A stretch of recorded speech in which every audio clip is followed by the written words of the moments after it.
pengampu dulu untuk dicarikan kelas kosong atau gimana, Pak? Ya, jadi nanti Arah kamu kontak dulu ya, ya, apa namanya itu, pengampu mata kuliahmu gitu ya. ya. Eh, Kamu ada rencana misalkan mau ke PENS begitu, nah itu janjian dulu atau konfirmasi lah ibaratnya ya. Nanti kalau apa namanya, eh, kalau sudah konfirmasi kan bisa di set up gitu ya, apakah ada kelas atau bagaimana begitu ya. Kalau saran saya sih kalau apa, terutama yang praktek itu Mas ya, kalau teori mungkin masih bisa online gitu ya, tidak ada masalah ya. Untuk praktikum itu ya, yang agak memang dibutuhkan sekali-sekali itu ke kampus gitu loh, ngelihat di labnya gitu. Cuma ya itu janjian dulu gitu loh. Nah, praktikum mahasiswa kami yang reguler di sini itu biasanya dari pagi sampai sore gitu loh. Dari jam 8 sampai setengah 5 itu jadwalnya di sela-sela itu. Oh, Jadi begitu. mungkin ada yang pagi dapat, ada yang mulai jam 1, itu macam-macam itu. Nah, makanya kan harus konfirmasi dulu ya dengan apa dosen pengampu. Kamu ngambil mata kuliah apa, praktikum apa sekarang ini di semester 1? Ada enggak praktikum? Heeh, apa itu? Hmm. Oh. Hmm. Oke. Nah, itu bisa janjian dulu, siapa yang pengampunya Piranti?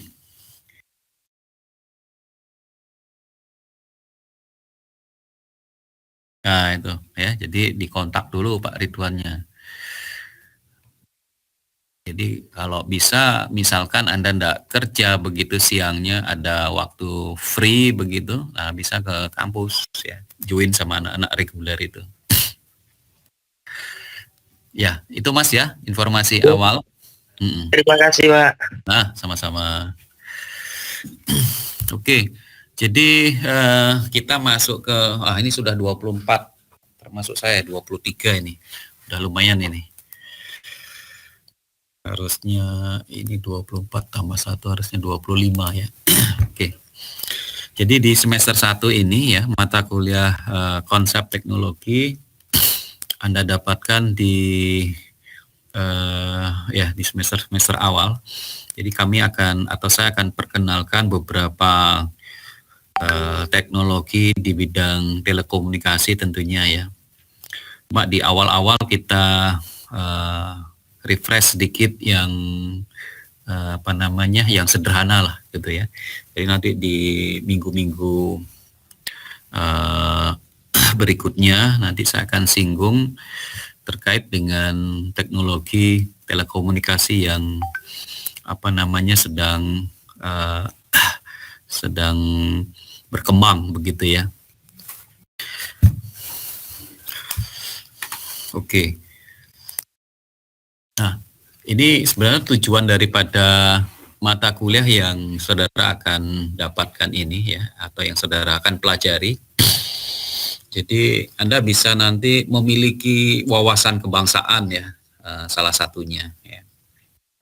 Jadi kenapa kok mahasiswa itu dikatakan harus memiliki wawasan kebangsaan? Ya.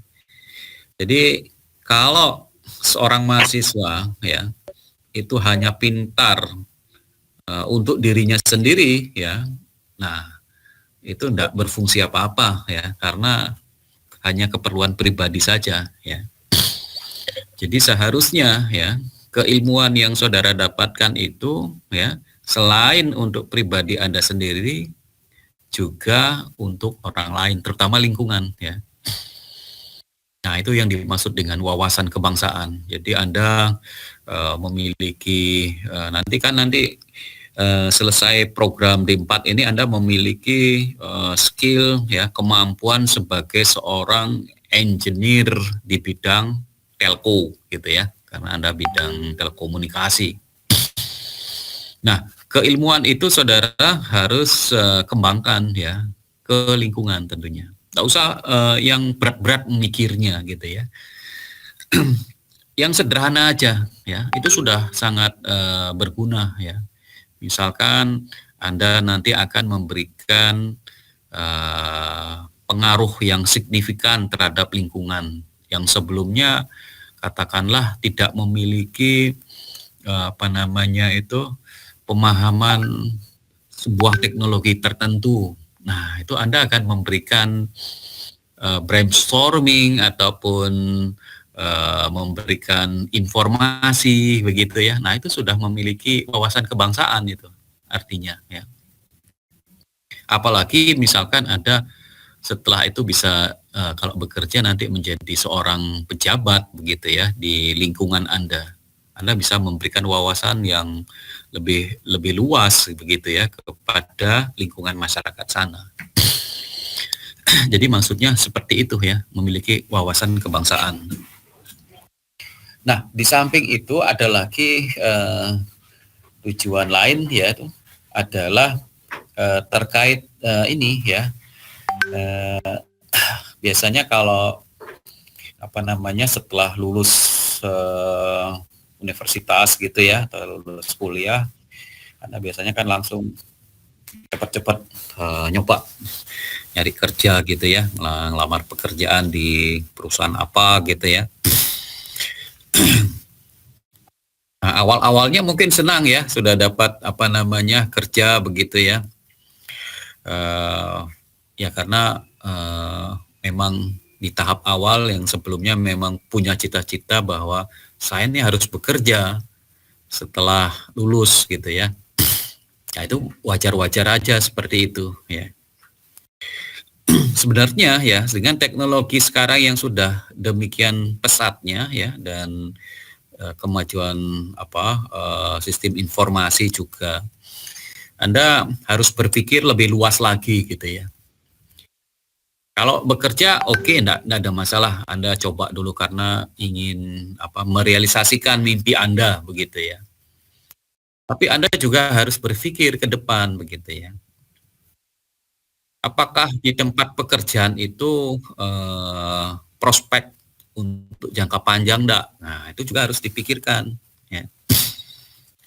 Karena biasanya kalau perusahaan yang tidak qualified gitu ya, itu biasanya SDM-nya untuk penggajian itu kan ada yang nakalan begitu ya.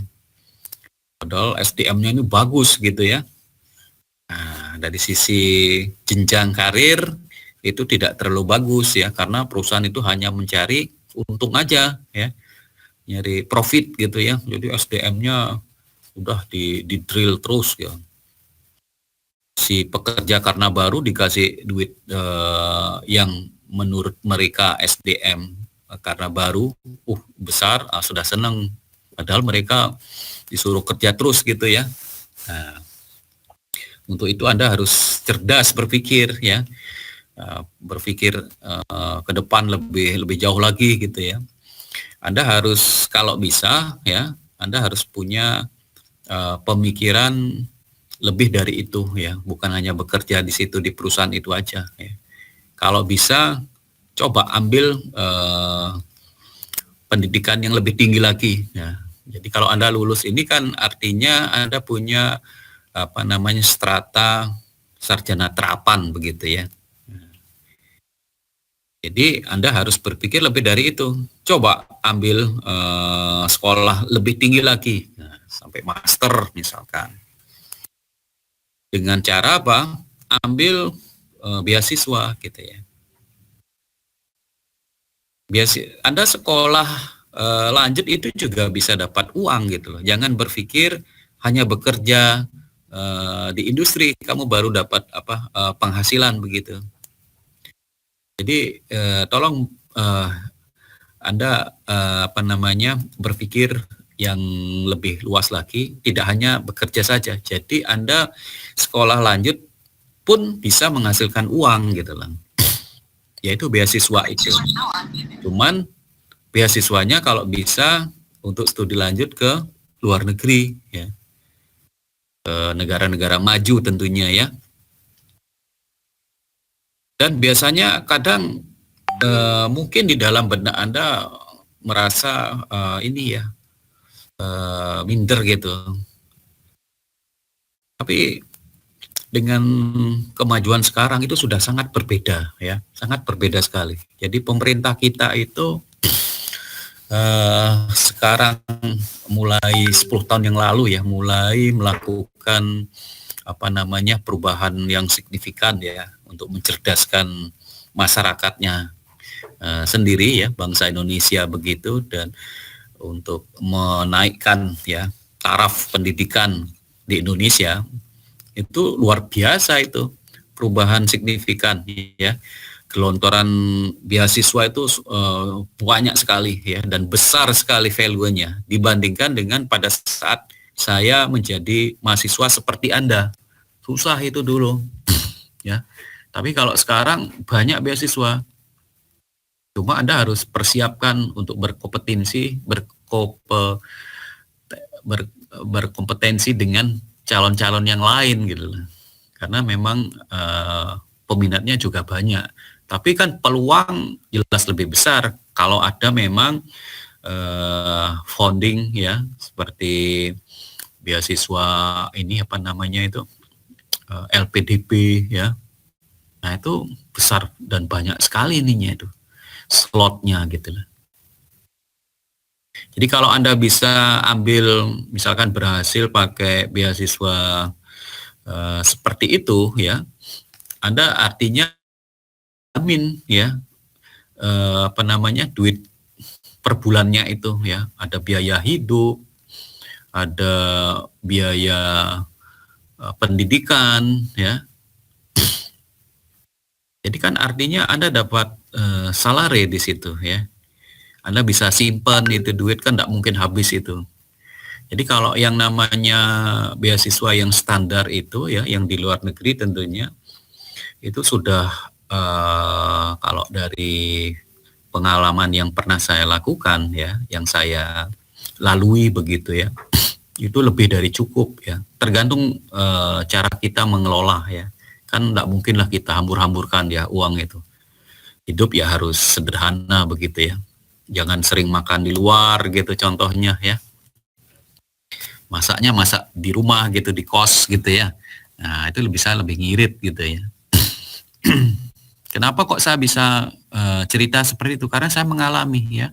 Saya dulu di tahun 2008 ya, ambil program doktor, saya dapat beasiswa LPDP itu ya. Dulu namanya beasiswa APBN ya, di Jepang.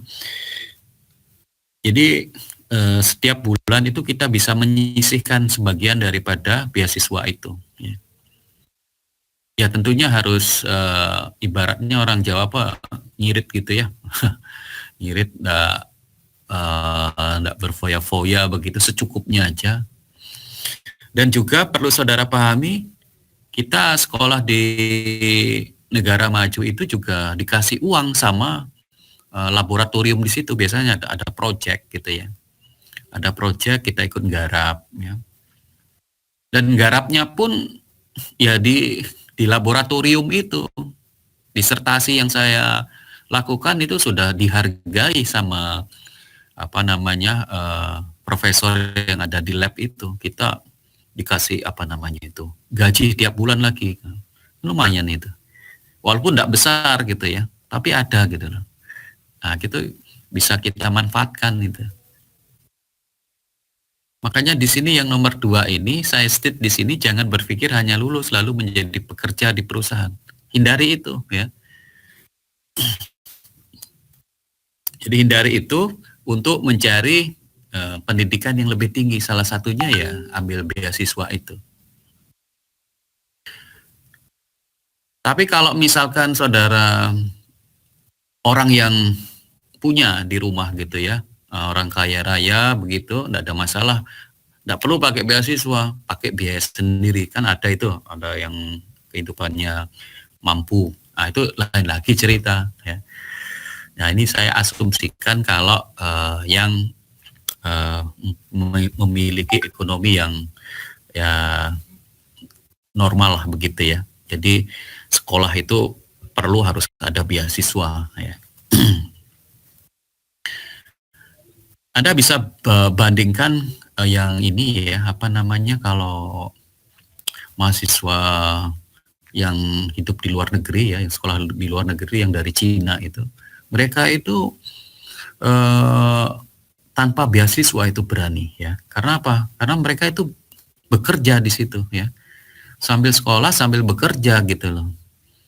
Karena bahasa mereka kan hampir sama itu ya, Cina sama Jepang gitu ya. Mereka cepat menyesuaikan. Sehingga ada yang bekerja di restoran paruh waktu ya. Ada yang bekerja di toko gitu ya, paruh waktu dia dapat uang. Dia benar-benar ini tuh apa namanya survive gitu ya, yang terutama dari Cina dan Korea ya. Yang teman-teman saya yang dari Cina dan Korea itu mereka jarang yang dapat beasiswa itu karena mereka berani keluar itu ya, karena mereka kemampuan bahasanya itu ya. Mereka kan hampir sama itu kanji-kanjinya itu ya. Tapi kalau kita orang Indonesia susah itu. Walaupun memungkinkan kita belajar, cuma ya kerja keras itu untuk belajar bahasa tidak mudah atau tidak secepat mereka yang apa namanya dari ras kuning ya, yang Korea sama Cina itu. Nah, seperti itu ya. Jadi bisa Anda pikirkan mulai sekarang, Anda bisa menata hidup. Saya ini tidak harus hanya bekerja setelah lulus gitu. Coba Anda usaha ini apa namanya sekolah lanjut gitu ya. Kemudian yang nomor 3 ya, nah ini harus ada yang jadi pemimpin nanti ya dalam sebuah apa namanya atau dalam sebuah komunitas tertentu begitu ya. Atau kalau saya ambil contoh yang bekerja di industri itu, jangan hanya jadi level yang apa namanya, yang field engineer ya, yang di bawah gitu ya. Kalau bisa sebagai leader ya. Jadi apa namanya, setelah field engineer jadi di atasnya supervisor, kemudian di atasnya lagi, terus di atasnya jadi direktur misalkan. Harus ada pemikiran seperti itu. Nah, bagaimana caranya untuk berpikir ke arah sana? Ya itu harus apa namanya, upgrade keilmuan Anda gitu lah. Kan ada yang perusahaan yang kalau memang ada SDM-nya itu ini ya qualified gitu ya, itu biasanya kan ada yang disekolahkan gitu ya. Ada yang diberi pendidikan apa namanya berapa tahun begitu ya untuk menambah wawasan, terus ternyata bagus gitu. Nah dia menjadi ini suatu saat jadi leader step by step ya sampai menjabat kedudukan yang paling tinggi. Nah itu artinya pada saat saudara menjadi seorang ini ya employee pekerja gitu di sebuah industri, Anda harus meningkatkan ini kemampuan Anda gitu ya, sehingga bisa dinilai baik gitu ya, dan itu akan mengakibatkan ada yang apa namanya penilaian yang signifikan terhadap diri Anda, bisa dinaikkan ininya apa namanya itu jabatannya ya, diberi fasilitas untuk lanjut misalkan. Seperti itu. Mahasiswa kalau ada komentar silakan ya, bisa interrupt biar enggak ngantuk ya. Kamu bisa ini. Ada yang bertanya silakan. Oke, kemudian saya lanjut dulu. Kalau dari referensi itu ada banyak sih ya referensinya. Jadi nanti saya akan memberikan salah satunya slide ini tentunya ya PPT. Ada beberapa PPT yang minimal saudara harus dapat gitu ya. Karena saya biasanya materi besarnya itu ada di situ ya. Tapi kalau saudara ingin menambah referensi lain silakan ya. Saya tidak mengharuskan saudara harus memiliki buku ini karena banyak sekali buku-buku terkait teknologi dan manajemen itu ada ya di dunia maya. Jadi mungkin Anda susah harus mencari textbooknya ya, nggak usah. Jadi nanti saya biasanya itu kalau setiap sub bab atau chapter ya, itu biasanya saya kasih tugas gitu ya. Nah, itu nanti Anda koleks ya tugasnya itu, selain dikumpulkan tentunya ya.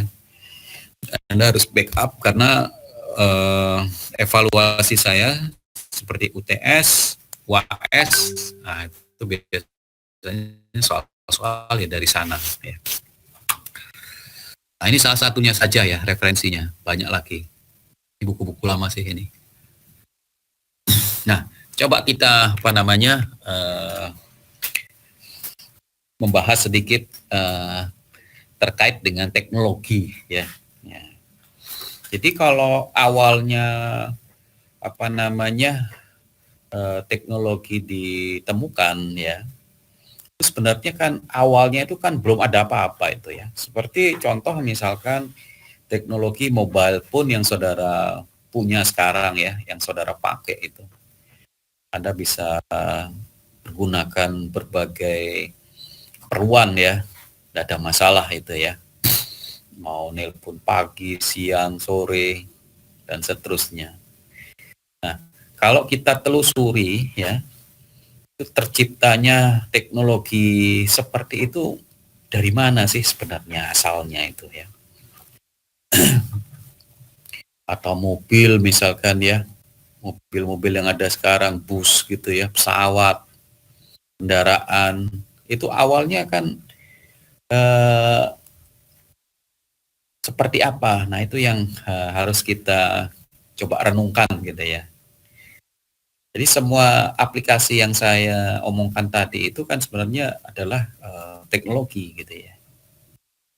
Nah, di awal sebuah atau apapun ya teknologi itu sebelum muncul ke permukaan yang bisa dilihat gitu ya dan bisa dipakai tentunya, dia sebelumnya kan berupa apa itu, sebuah imajiner sebenarnya ya.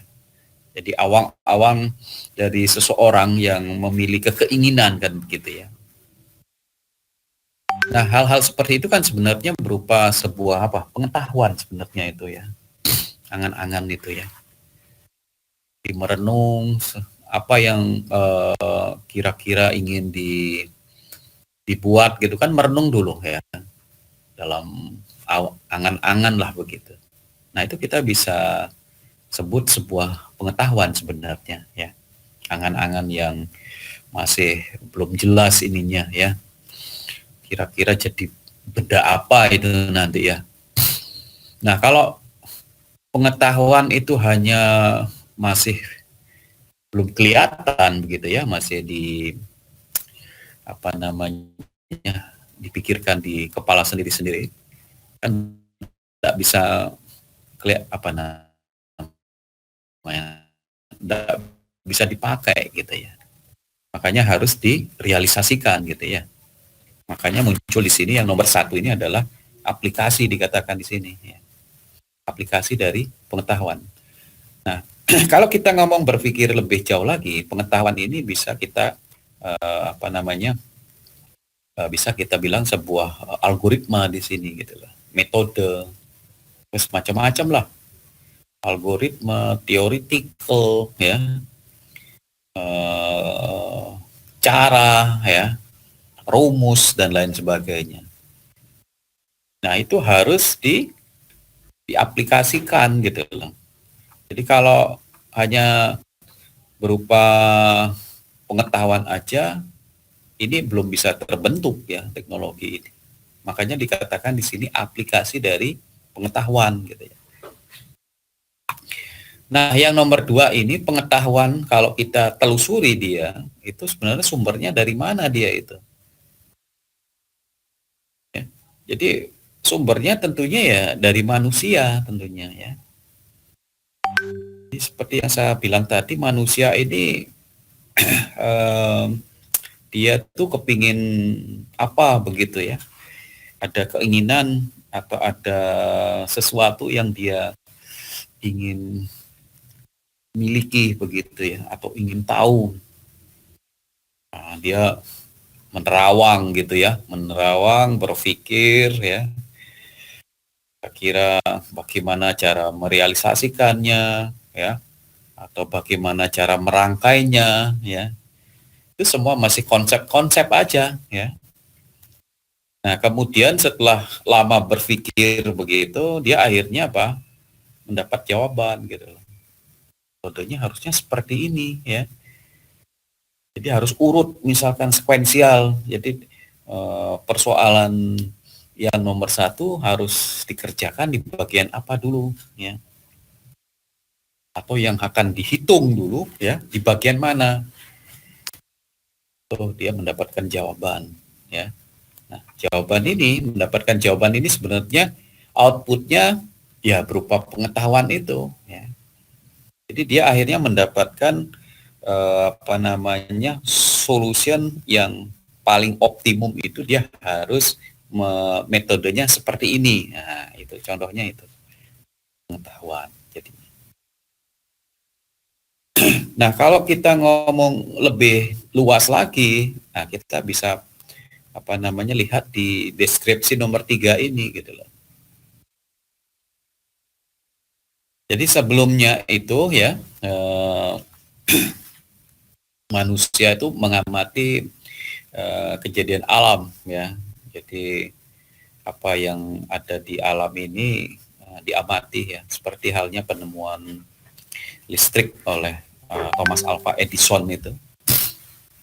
Dia kan sebenarnya dia apa namanya, mengamati kejadian alam itu ya, petir gitu ya yang diamati.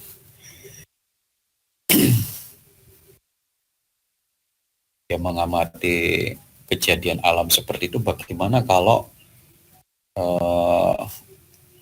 tenaga petir itu bisa katakanlah dibuat gitu lah. Si Edison seperti itu dia mikirnya. Karena dia mengamati di alam ini, petir itu apa namanya, merupakan sesuatu yang apa, prospek untuk diaplikasikan ke dalam sebuah aplikasi tertentu ya. Walaupun sebenarnya petir ya sesuatu yang sangat berbahaya ya. Si Edison itu mengamati petir itu kalau bisa di apa namanya, di maintain secara ini ya, dia bisa dipakai. Nah itu akhirnya dia nyoba mikir gitu ya, menyusun hipotesa atau dugaan gitu ya, dengan eksperimennya ya. Kemudian mereka menguji hipotesa ya, kemudian merumuskan hasil pengujian ya, menyusun teorema baru, terus ketemu ya teorema barunya, dia melakukan publikasi. Publikasi ini maksudnya adalah memberikan informasi atau broadcast apa yang mereka temukan itu ke orang lain gitu. Nah ini sebenarnya kan model-model seperti ini kan sama dengan seorang yang melakukan riset zaman modern gitu ya. Zaman saat ini gitu loh maksud saya, zaman modern ya. Jadi orang katakanlah membuat sebuah teknologi apapun itu awalnya kan tidak langsung begitu ya. Ada fase-fase yang harus diikuti. Walaupun riset sekarang itu mereka tidak apa namanya, memulainya dari nol. Biasanya kan mereka melanjutkan. Jadi sesuatu yang sudah ada sebelumnya itu dimodifikasi sedemikian rupa supaya hasilnya menjadi lebih bagus dibanding sebelumnya gitu ya. Itu sebenarnya kan dia melakukan sebuah pengamatan gitu ya. Seperti misalkan teknologi mobile pun yang saudara punya sekarang. Awalnya kan tidak secanggih sekarang itu mobile pun itu ya. Jadi kalau kamu trace mobile phone mulai G1 itu ya, generasi 1 yang masih analog, nah itu sangat jauh sekali ya kualitas ataupun kemampuan daripada mobile phone itu ya. Jadi kalau kita berbicara mobile phone itu saya mengikuti perkembangannya ya mulai generasi 1 karena saya memang hidup saat itu ya. Saya masih ingat itu, saya beli mobile phone analog ya saat itu, punyanya Metrocell ya, saya masih ingat itu. Jadi generasi 1 itu masih analog ya. Jadi sangat terbatas sekali ya, kemampuan daripada device itu. Jadi tidak senyaman sekarang ya. Jadi ada perubahan cuaca yang signifikan, kadang nggak bisa kepake itu alat itu ya. Pas lagi nelpon ada hujan lebat, kadang hilang suara gitu ya. Ya karena analog gitu ya. Tapi begitu mobile phone itu ini ya berkembang terus mulai generasi 2, generasi 3 hingga sekarang generasi 4 ya. Ataupun sebentar lagi menuju ke 5G ya. Generasi 5 sudah mengalami metamorfosis sedemikian rupa ya. Sebenarnya mereka yang para ahli yang melakukan itu ya, dia melakukan kegiatan seperti ini sebenarnya ya. Dia terus melakukan pengujian dari generasi yang pertama tadi dimodifikasi lagi ya di bagian teknologinya, di bagian receiver ya tentunya, sampai akhirnya seperti sekarang ini ya. Nah, itu dia melakukannya seperti ini. Jadi tidak ujuk-ujuk langsung tercipta ya teknologi yang canggih itu ya, melalui proses yang panjang. Nah, prosesnya itu seperti ini. Nah, saudara pun ya nanti kalau misalkan sudah saatnya menyusun tugas akhir nanti ya, Anda kan harus membuat proposal dulu ya. Nah, membuat proposal, saya tugas akhir saya ini mau ngapain sih ya, mau buat apa gitu ya. Belum ada bayangan misalkan, apalagi Anda semester 1 sekarang ini. Nah, caranya adalah saudara melakukan pengamatan gitu. Nah, blog ini Anda melakukan pengamatan di mana melakukan pengamatan? Yang paling mudah itu di perpustakaan gitu lah. Baca ya buku proyek akhir yang sudah ada itu, yang sudah pernah dikerjakan oleh teman Anda. Nah, diamati ya, dibaca. Oh, ini menarik ini ya. Saya kepingin membuat seperti ini. Nah, itu sudah ada perasaan seperti itu. Nah, cuma yang namanya proyek akhir itu kan karya ilmiah. Nah, itu harus setiap fase itu harus selalu update ya, improve, selalu diperbaiki kualitasnya. Nah, Anda harus melakukan itu ya.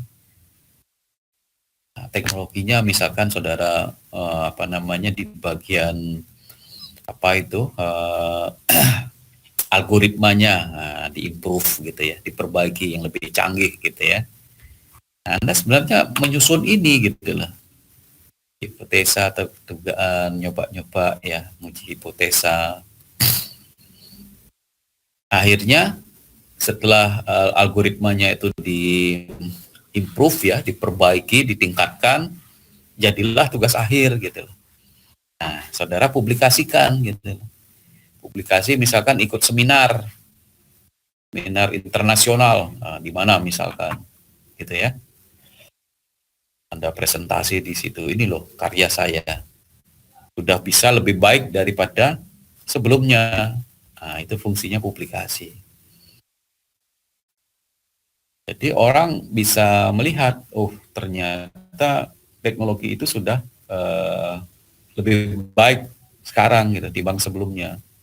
Nah, orang-orang yang interest di bagian atau di bidang yang sejenis itu, mereka akan nimbrung di situ ya.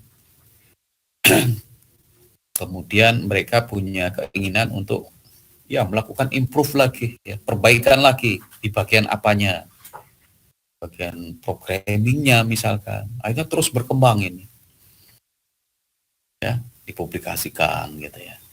Jadi itu manfaat daripada publikasi. Jadi ini sebenarnya merupakan untuk apa namanya, ya memajukan teknologi itu. Kalau tidak ada publikasi hanya mandek di sini gitu ya, tidak berkembang teknologi itu. Kalau dulu kan lambat perkembangan teknologi karena memang apa namanya, ya internet tidak ada. Ya. Jadi mereka hanya publikasi untuk komunitas-komunitas tertentu gitu ya. Sulit untuk menyebar apa namanya itu penemuan-penemuan itu. Jadi seperti misalkan pada saat zaman, katakanlah kita ngomong zaman prasejarah gitu ya. Mereka kan hidupnya nomaden begitu ya. Nah, untuk menyebarkan beberapa hasil karyanya mereka tuh kan sangat lambat karena mereka kan belum ada transportasi saat itu ya. Mereka manual jalan gitu ya. Atau yang sudah modern pakai kapal seperti Belanda misalkan ya, ke Indonesia begitu ya, membawa hasil teknologi yang sudah ada di Belanda saat itu misalkan, dibawa berlayar sampai ke Indonesia. Akhirnya ada yang sebagian ditaruh di negeri kita gitu ya. Itu sebenarnya mereka ya sharing sebenarnya ya, publikasi. Jadi bisa menggantikan peralatan yang sebelumnya di Indonesia saat itu kan masih terbelakang sekali ya dibandingkan Belanda misalkan. Belanda yang sudah bisa membuat kapal gitu ya, kapal laut sampai bisa ini ya menuju Indonesia kan lumayan gitu teknologinya artinya ya. Nah, dibandingkan dengan yang sekarang ya, publikasi apapun ya, Anda nulis apa begitu, langsung submit ke dunia maya gitu ya. Semua orang bisa tahu ada apa yang saudara ingin publikasikan gitu ya. Misalkan lewat Twitter, nah, informasi yang paling cepat perkembangannya kan pakai Twitter ya. Ada informasi apa heboh gitu, orang nulis di Twitter, udah seluruh dunia tahu gitu ya. Memang saat ini Twitter yang dipakai ini ya, apa namanya, acuan gitu. Cuma saya sendiri enggak terlalu ini ya, media sosial Twitter itu. Tapi kalau orang-orang yang ini apa namanya, senang sesuatu begitu ya, informasi apa gitu, ketik sedikit, broadcast, semua orang tahu. Sebenarnya juga dampak negatifnya juga ada ya, kalau berita yang dipublish itu bagus gitu ya untuk masyarakat, tapi kadang kan publish yang berita yang negatif misalkan ya, semua orang tahu, akhirnya jadi masalah juga itu ya. Nah, ini memang harus hati-hati. Tapi kalau dari sisi kita menyoroti perkembangan publikasi di zaman modern ini sangat cepat sekali ya. Kalau apa namanya, di Amerika sana orang sudah bisa menyusun sebuah algoritma baru, mereka submit ke dunia maya, surat gitu, berapa detik pun sudah ada yang mengomentari di seluruh dunia. Nah, itu mereka respect dengan penemuan itu, bareng-bareng melakukan penelitian begitu. Makanya setiap teknologi baru yang muncul saat ini sangat cepat sekali kan. Seperti perkembangan generasi mobile phone itu kan cepat sekali begitu, dari 3G ke 4G itu. dibandingkan dengan yang dari generasi 1 ke generasi 2. Karena memang saat itu internet belum ada ya. Jadi orang mau diskusi di dunia maya nggak bisa, pakai manual aja dulunya. Memang ada koran, cuma kan lambat gitu ya. Koran itu butuh waktu ya untuk di broadcast ke negara-negara. Tapi kalau sekarang sudah tidak ada koran itu ya. Udah orang pakai ini aja media sosial, Twitter, Facebook ya dan lain sebagainya itu.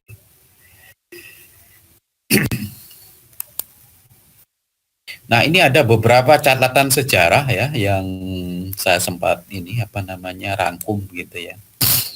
Jadi mulai tahun 1500-an ya, mulai zaman ibaratnya di zaman purbakala gitu ya.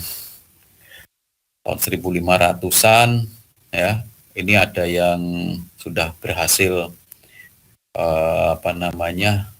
membuat pensil ya saat itu.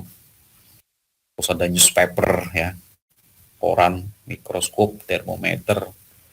Dibayangkan tahun sekian itu loh, masih researcher ya, ilmuwan sudah berhasil menemukan beberapa peralatan yang dipakai untuk masyarakat banyak ya. Yang walaupun pada saat penemuan sebelumnya itu mungkin masih ya bentuknya aneh gitu ya, pensil pada saat itu mungkin bentuknya tidak seramping sekarang gitu ya, bisa aja besar gitu ya, awal-awalnya muncul itu ya, tidak bagus lah dilihat mata gitu ya. Terus 1600-an udah ditemukan teleskop ya, mikrometer, ada lagi calculating machine ya, barometer, pompa air ya. Tahun 1700-an juga ya, 1800-an pokoknya ini ditemukan. Nah, ini berkembang ini ya.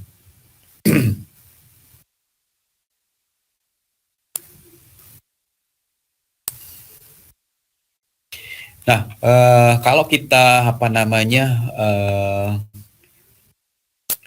mendiskusikan terkait teknologi tadi itu ya.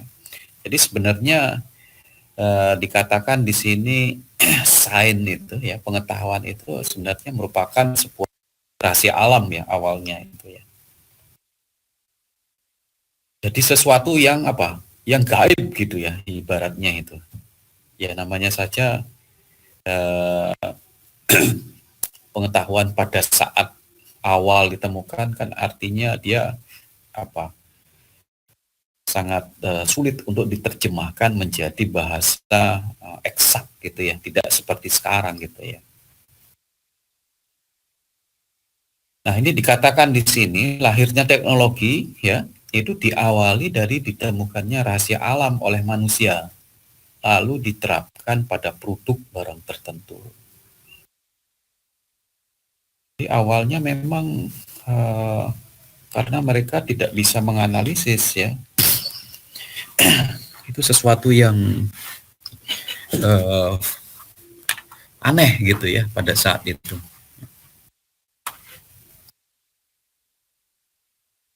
Nah, dengan diterapkannya pada produk tertentu akhirnya menjadi sesuatu yang lumrah kan gitu jadinya ya. Jadi seperti halnya misalkan ya kalau saya beri contoh gas alam gitu deh ya. Gas alam itu kalau di penghasil gas alam di Sumatera gitu ya. Itu awalnya mungkin orang takut gitu ya. Oh, ada apa itu? Dalam tanah nyembur itu asap gitu ya. Beracun lagi. Itu kan sangat sesuatu yang gaib ya. Awal-awal sebelum diterjemahkan menjadi sesuatu yang bersifat eksak gitu ya. Makanya di sini disebutkan diawali dari ditemukannya rahasia alam. Ya. Nah, seiring dengan kemampuan manusia itu berpikir ya, dan teknologi yang juga sudah bisa dihasilkan, gas alam itu akhirnya apa ditampung begitu ya, karena bisa diolah gitu ya, dipakai untuk kemaslahatan orang banyak ya. Sehingga muncullah apa namanya itu, gas alam itu disalurkan ke penduduk ya, ke masyarakat lewat pipa gitu ya. Sehingga sesuatu yang gaib itu akhirnya udah menjadi sesuatu yang biasa, lumrah gitu. Oh, ini untuk pakai masak ini. Gas alam itu apa namanya, sangat berguna gitu loh. Itu salah satu contoh ya. Jadi kenapa kok dikatakan rahasia alam ya? Karena ya saat itu memang belum bisa dipikirkan bagaimana sebenarnya itu ya, untuk apa. Hanya di sini diterapkan pada produk barang tertentu. Nah, kemudian dan ini juga sudah dibahas tadi, menyebar melalui publikasi via jurnal ilmiah ataupun mass media ya. Jadi perkembangan teknologi apapun begitu ya, itu sebenarnya menyebarnya itu melalui ya publikasi apapun ya yang hidup pada zaman itu ya. Kalau dia koran ya pakai koran ya. Jadi koran apa namanya yang di Amerika sana itu ya, Newsweek gitu.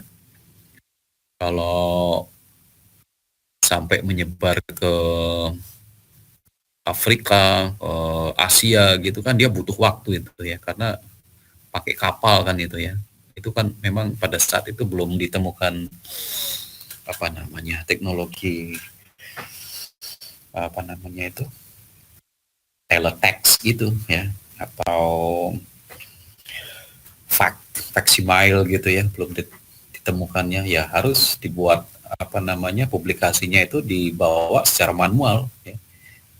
Entah itu media darat ataupun media laut ya. Tapi kalau ditemukannya saat itu sudah pesawat ya, dia pakai pesawat. Cuma butuh waktu juga. Saya masih ingat ceritanya itu apa namanya koran ya, koran Jawa Pos gitu ya.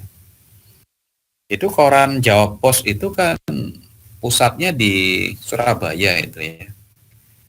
Nah, koran itu juga bisa dinikmati begitu di seluruh Indonesia ya.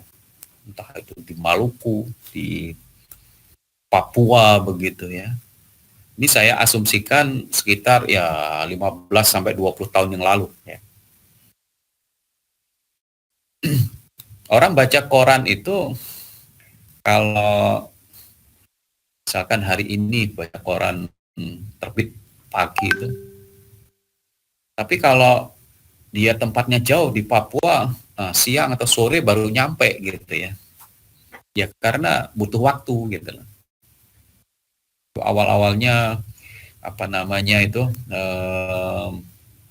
publikasi ataupun informasi ke masyarakat luas itu kan seperti itu kejadiannya ya. Kalau cuma di daerah dekat-dekat Surabaya tidak ada masalah, dia paling jam 7 jam 8 sudah dapat itu, bisa baca koran enak itu ya. Tapi bagaimana kalau yang di Maluku, Papua begitu ya. Nah, seiring dengan perkembangan teknologi itu akhirnya muncul yang namanya mesin cetak gitu ya. Jadi filenya itu dikirim gitu ya, dicetak di Papua misalkan. Akhirnya memungkinkan on time gitu. Orang menikmati berita namanya nasional secara lebih cepat gitu ya. Tapi perkembangan teknologi terus berubah ya. Jadi koran yang secara fisik gitu ya, itu akhirnya tergerus gitu ya, tergerus dengan koran digital. Ya. Jadi Jawa Pos ini pintar mengambil ini ya, apa namanya ini, timing begitu ya. Jadi zaman saat itu jarang koran digital itu dibisniskan gitu ya. Nah, Jawa Pos berani mengambil itu ya. Jadi user apa namanya harus membayar berapa begitu setiap bulannya untuk mendapatkan fasilitas download daripada koran ya, yang bisa secara real time ya. Jadi kalau di Surabaya dia mencetak jam 4 gitu ya, nah itu semua orang yang jadi member ya itu sudah bisa menikmati ya di depan komputer baca gitu ya. Dulu kita langganan itu ya, sempat langganan di Pens gitu ya, koran Jawa Pos itu. Mak sekarang udah lama sih berhenti gitu ya, karena mungkin dirasa ini ya, oleh Jawa Pos merasa rugi mungkin ya. Jadi yang langgannya satu akun dibaca banyak orang itu. Nah itu. Jadi akhirnya selesai ya kontrak gitu, enggak diperpanjang gitu ya. Tapi kalau yang berlangganan individu enggak ada masalah ya. Jadi registrasi sebenarnya jauh lebih murah sih sebenarnya dibandingkan beli koran secara fisik ya. Jadi ibaratnya kalau apa namanya koran itu dulu sekitar 5 ribuan gitu ya. Satu koran itu kalau satu bulan kan 150 ribu itu. Nah kalau digital itu bisa separuhnya. Member itu bayar 70 ribuan sudah dapat ini dia fasilitas akses itu ya, mau download gitu ya selama 1 bulan itu. Ya itu sedikit ininya tambahannya di sini ya. Kemudian dikembangkan terus untuk aplikasi yang lain.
You are now muted. Itu kurang bagus, akhirnya muncul teknologi intelijen itu pakai fast logic gitu ya. Jadi teknologi controllernya itu diganti yang bukan flat tapi yang pakai fast logic control ya, itu sempat booming dulu itu ya. Jadi mesin cuci berbasis fast logic ya. Jadi dia bukan timernya statik tapi adaptif di situ, bisa berubah-ubah gitu ya. Dia putar kiri putar kanannya itu tergantung daripada sensor mendeteksi bajunya ini kotor nemen atau enggak gitu loh.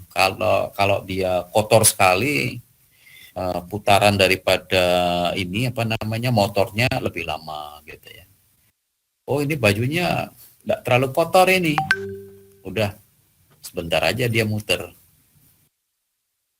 Dan juga ada sensor ininya ya, yang bisa mendeteksi baju ini bahannya tuh beda antara baju satu dengan baju lain gitu ya. Nah itu putarannya juga berbeda gitu ya. Nah itu akhirnya kan semakin canggih itu apa namanya mesin cucinya itu. Dan sekarang sudah banyak sekali, kalau kita lihat sudah enggak bisa inilah di apa namanya itu. Karena setiap merek dia memiliki apa namanya keunggulan sendiri-sendiri ya. Jadi Panasonic beda dengan yang apa namanya Saab gitu ya, atau beda dengan yang merek Cina Chen-Hong gitu ya. Sebenarnya merek dari sisi teknologi hampir sama sih semua itu. Cuma bedanya itu material ya. Nah, sisi material yang berbeda. Jadi kenapa kok biasanya yang barang Cina lebih murah padahal teknologinya canggih ya. Materialnya dia agak buruk ya. Jadi paling banter dipakai 1 tahun wis remek gitu lah misalkan ya. Beda dengan yang Jepang gitu ya. Jepang agak panjang tapi mahal gitu ya. Jadi seperti itu. Tapi dari sisi teknologi sudah memenuhi syarat ya. Tapi kita bisa lihat-lihat ininya juga ya, produknya berupa apa. Kalau berupa mobile phone itu semua produk Cina yang merajai itu ya. Dan Cina hampir tiarap semua itu ya. Karena mengerikan itu. Teknologinya tinggi, dia bisa jual murah gitu ya. Dan kualitasnya juga tidak jelek-jelek amat kan gitu ya. Sekarang siapa yang merajai mobile phone itu? Merek-merek Vivo itu kan. Vivo, terus apa lagi? You are now unmuted. Pokoknya mirip-mirip itulah ya. Apple You are now muted. walaupun benar-benar diakui keandalannya, tapi kan pangsa pasarnya tertentu itu ya, orang-orang yang berduit aja itu. Ya. Tapi kalau yang golongan normal biasa begitu, orang pasti milih yang Cina itu. Karena teknologinya udah memang dari sisi kualitas. Nah, ini ada yang komen Mas Lukmanul, Redmi ya, Redmi, Vivo, Redmi, apalagi Mas buatan Cina itu. You are now unmuted. Oppo. Saya sempat You are now bandingkan muted. antara Oppo dengan Samsung Galaxy itu. Jauh itu beda. Dengan spek yang sama, Samsung jelas lebih mahal. Cuma karena saya memang mindset saya itu biar agak agak awet gitu ya. Nah, pilih yang Samsung. Walaupun akhirnya ininya LCD-nya juga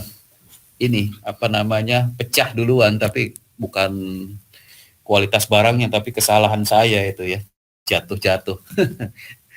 Cuma ya itu mindset, kok Samsung lebih andal gitu ya.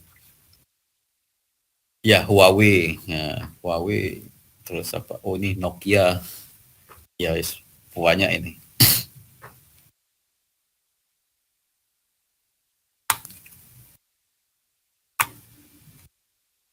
Ya, kemudian disusul penemuan-penemuan rahasia alam yang lain dan pengembangan aplikasinya. Ya, ini memang terus berkembang ini ya.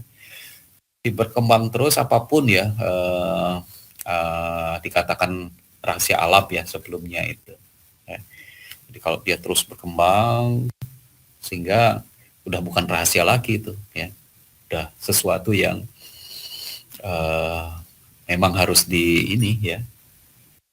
dimodifikasi dan diaplikasikan untuk masyarakat banyak gitu ya. Nah, ini ada beberapa contoh kasus ya yang saya beri contoh di sini. Ada berapa ini? Oh, ada 2 ya. Yang pertama coba kita lihat dulu ya. Ini Biot Safat ya. Saya yakin Anda pernah mendengar ini Biot Safat ini. Jadi dia sebenarnya menemukan rumus ini ya. Rumus I sama dengan B kali L kali V ya. Jadi konduktor sepanjang L itu L konduktor ya. Kemudian digerakkan dalam medan magnet V ya, kemudian kecepatan V, maka akan timbul yang namanya arus listrik ya. Nah, pada saat itu dikatakan arus listrik itu berupa ini sesuatu yang gaib gitu ya, rahasia alam gitu ya. Ya, masuk akal karena memang saat itu pengetahuan kelistrikan kan belum ada ya. Masyarakat kebanyakan akan menganggap itu adalah sesuatu yang apa namanya itu ya rahasia gitu ya. Padahal itu merupakan sebuah kombinasi sebenarnya ya. Jadi medan magnet dikalikan dengan konduktor ya sepanjang L, kemudian dikalikan kecepatannya, dia akan menghasilkan sebuah arus listrik gitu ya. Nah, si Biot Savart ini yang apa namanya itu seorang ilmuwan ya saat itu ya. Dia itu apa namanya riset ya di labnya. Kalau dulu kan orang ilmuwan itu kan ngerjakan risetnya itu sendiri-sendiri gitu ya. Dan tidak banyak ya. Tidak seperti sekarang gitu ya. Berkolaborasi. Nah, kalau dulu kan ya paling kolaborasinya 1 orang 2 orang gitu ya. Karena memang keterbatasan informasi ya. Nah, ini akhirnya cikal bakal daripada penemuan ini itu menghasilkan sebuah generator listrik yang kita pakai sekarang ini ya. Nah, itu aplikasinya nanti di antaranya ini ya, pembangkit listrik tenaga air ya. Ada lagi pembangkit listrik tenaga uap nuklir ya. Nah, itu yang Biot Savart ya. Kemudian ada lagi contoh yang lainnya adalah yang Loren ya. Profesor Loren ini ya. Jadi dia sebagai penemu ini ya, motor listrik. Nah, jadi motor listrik kita tahu bahwa sekarang diaplikasikan untuk di banyak inilah ya apa namanya produk gitu ya, mesin jahit, pompa air ya, mesin-mesin industri, pabrik dan lain sebagainya, yang sekarang mungkin udah sesuatu yang biasa itu antara apa namanya arus listrik itu. Kalau dulu ya orang apa itu sesuatu yang gaib itu. Nah, kalau sekarang kan enggak, bisa kita pakai, bisa kita apa namanya itu bisa.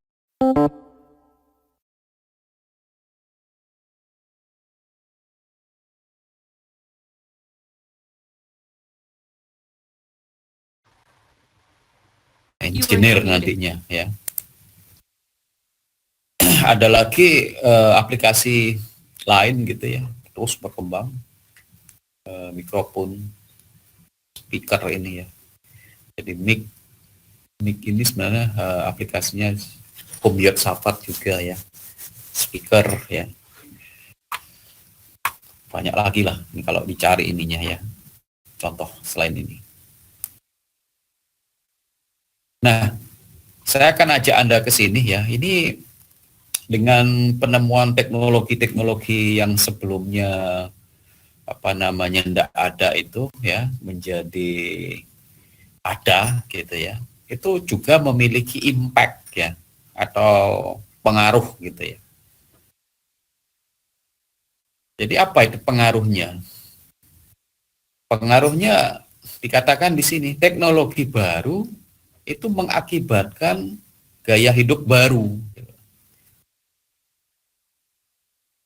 Ya, jadi teknologi baru ini membuat gaya hidup baru. Gaya hidupnya siapa? Ya gaya hidupnya masyarakat tentunya. Jadi kalau diberi contoh di sini ya akibat penemuan generator dan motor listrik ya. Jadi kalau generator ini dikatakan mengakibatkan ada hal yang apa namanya perlu dicermati di sini ya. Jadi lampu petromak ya dan oblik, ada yang tahu oblik enggak? Lampu sentir ya. Saya enggak tahu kalau bahasa Jawanya apa itu ya. Lampu sentir itu ya. Sentir itu kalau pakai bahasa saya, bahasa Bali itu. Enggak tahu kalau bahasa Jawa itu dikatakan di sini oblik. Saya enggak tahu apakah saudara pernah mendengar sentir ya. Nah, itu sebenarnya adalah lampu yang dari itu apa namanya, bahan bakarnya itu minyak gas ya. Minyak gas yang sekarang sudah tidak ada itu ya.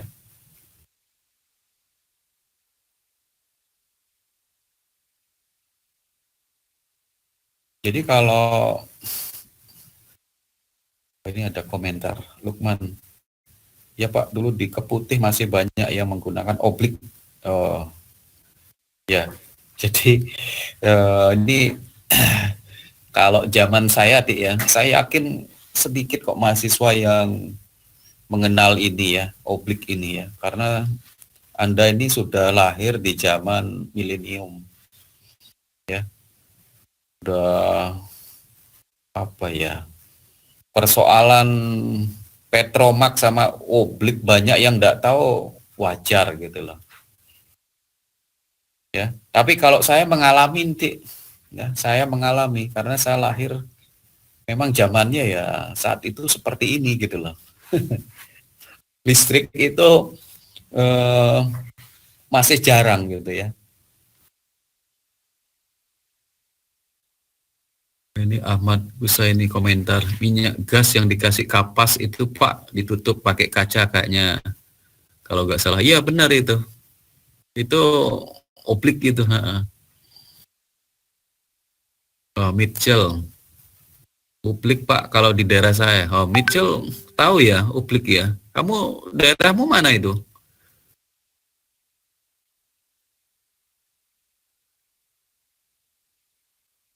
Oh, Ponorogo ya. Oke. Laswardi, di rumah saya kadang kalau mati masih pakai oblik Pak. Oh ya, Laswardi juga. Jadi ya mungkin ada beberapa yang masih tahu ya, tapi saya yakin sedikit lah. Masih tahu oke lah, tapi kalau kebanyakan saya kira enggak itu. Petromak, ada yang tahu enggak Petromak?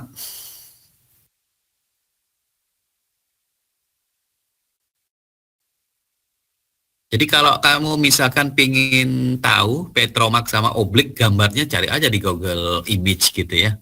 Itu pasti ada. Wah, ini Lukmanul nggak tahu ini.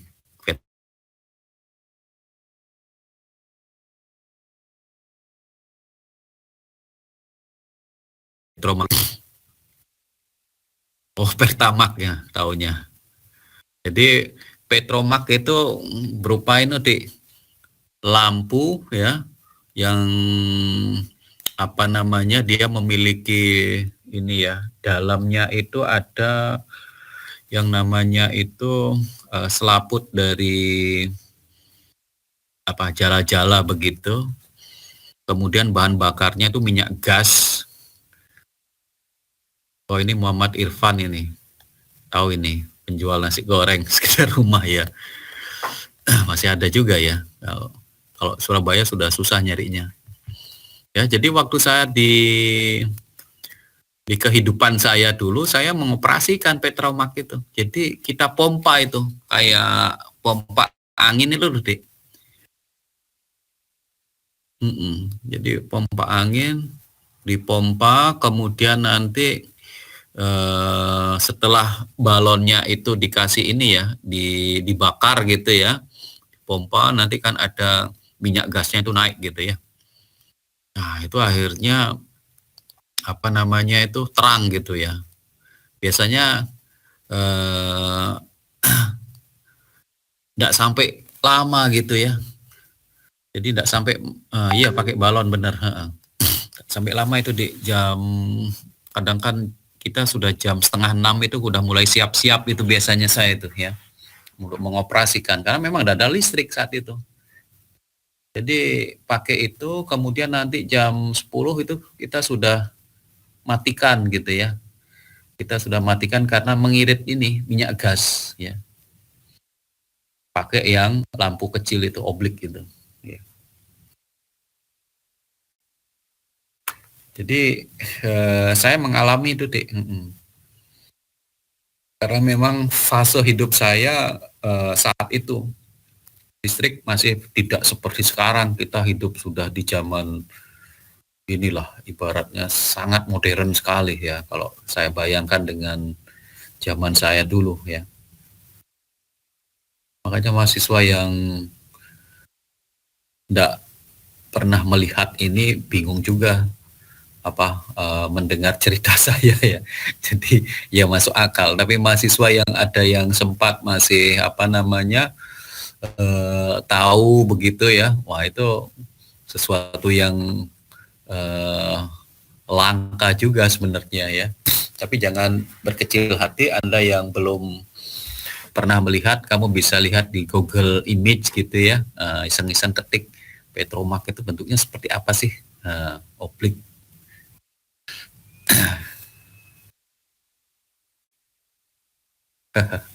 Amat ini.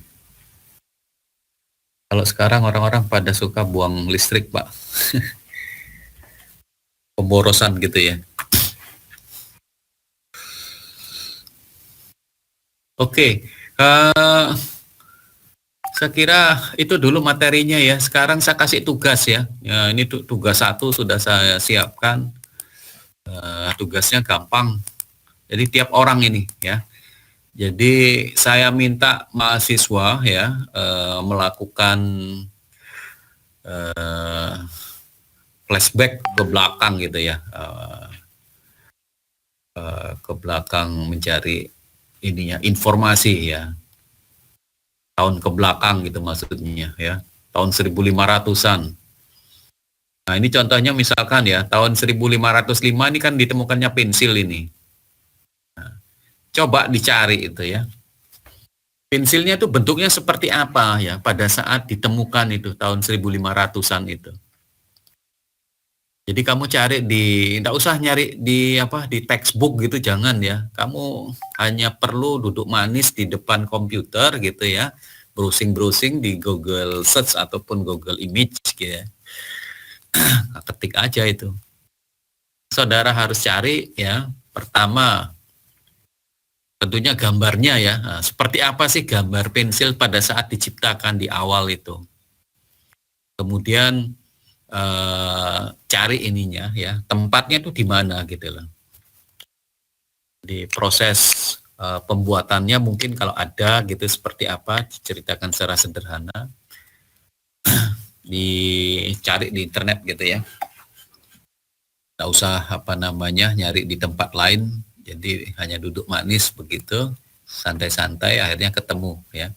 Nah, saya minta setiap mahasiswa itu mencari 2 ya, masing-masing mencari 2. 1 pensil, 1 newspaper misalkan ya. Diurut aja ya. Jadi nanti yang nomor absen 1 nyari ini ya. Absen 2 di bawahnya. Jadi sampai nanti kalau itu kurang ya, ini ada lagi. Nah ini ya. Nanti saya kirimkan ini PPT-nya. Nah ini. Di komputer, transistor, terus video tape recorder dan seterusnya. Kalau yang di sini misalkan kekurangan gitu ya. Jadi diketik kemudian dibuat serapi mungkin ya. Cara lihat absennya bagaimana? Ada di itu di di MIS. Anda bisa akses online itu di MIS kita. Jadi nanti lihat daftar mahasiswa gitu ya.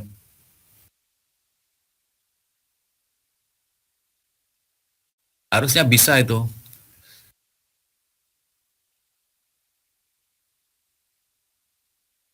Saya kalau buka MIS ini apa namanya, saya bisa lihat semua mahasiswa.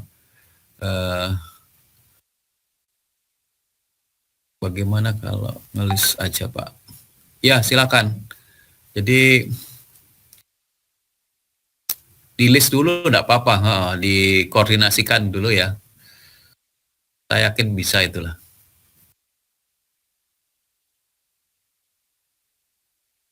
Ini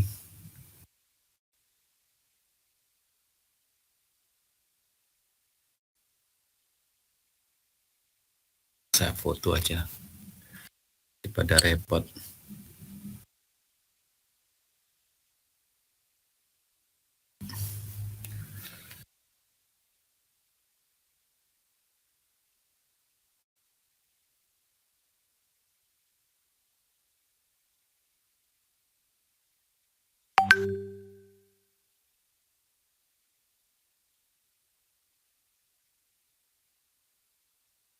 Oke. Mas Irfan, saya sudah foto itu absensi mahasiswa. Jadi nanti di broadcast ke teman-temanmu ya. You are now unmuted. Iya, tidak ada You are masalah now itu. muted. Iya, nanti akan saya kirimkan, jangan khawatir. Jadi nanti ini apa namanya, ini sebagai tugas satu ya, saudara kumpulkan minggu depan gitu, jangan sampai terlambat ya. Gampang kok tugas ini, paling 15 menit sudah dapat atau setengah jaman lah gitu ya. Sambil duduk manis gitu. Tugas ini tiap minggu ada tugas ya, tiap minggu ada tugas. Saya minta Anda jangan sampai tidak mengumpulkan ya. Jadi saya akan apa namanya, dikumpulkan di Google Drive, Dik. Jadi nanti PJ ya, Mas Irfan ini akan membuatkan almari You are now digital unmuted. ya, berupa Google Drive. Jadi ini Mbak Triana nih dikumpulkan via apa ini? Jadi via Google Drive ya Mbak ya, masih dibuat nanti sama PJ-nya. Jadi nanti, nah oke. You are now muted. Itu WhatsApp grup khusus unmuted. ini atau untuk semua mata kuliah ya, nimbrung di situ. Oh khusus ya, oke. Enak seperti itu ya. Jadi untuk koordinasi ya. Jadi nanti kalau udah selesai kuliahnya di bumi hanguskan gitu. Kalau enggak nanti terlalu banyak ada WhatsApp itu, pusing juga nanti.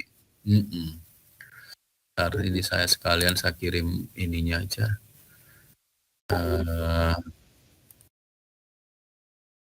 Ya, pakai PDF aja, Dik. Jadi tulis ketik Word, kemudian di PDF-kan.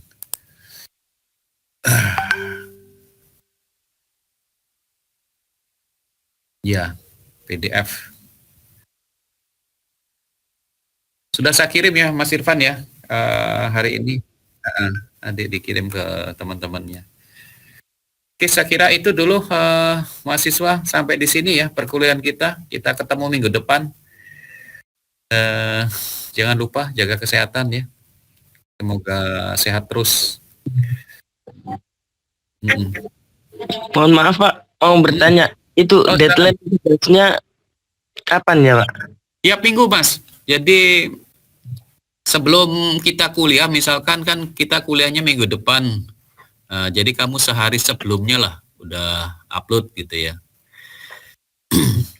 Ya Pak, terima kasih Pak. Oke. Pak, izin bertanya. Silakan. Itu emang setiap mahasiswa urut dari 1.500 itu 22 gitu ya? Iya, gitu aja biar enggak ada yang double ngerjainnya.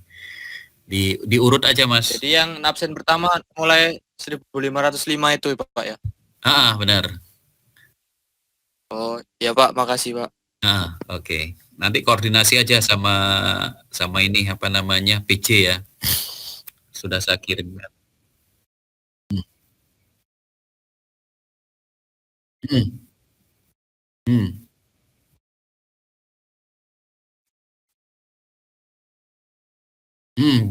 Kalau misalkan kekurangan ya,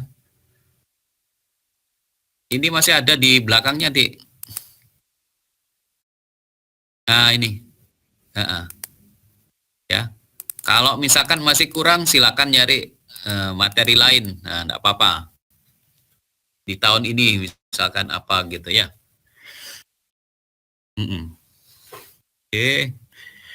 Saya kira itu dulu semua ya. Kita akhiri sampai di sini. Terima kasih semua ya. Jangan lupa jaga kesehatan.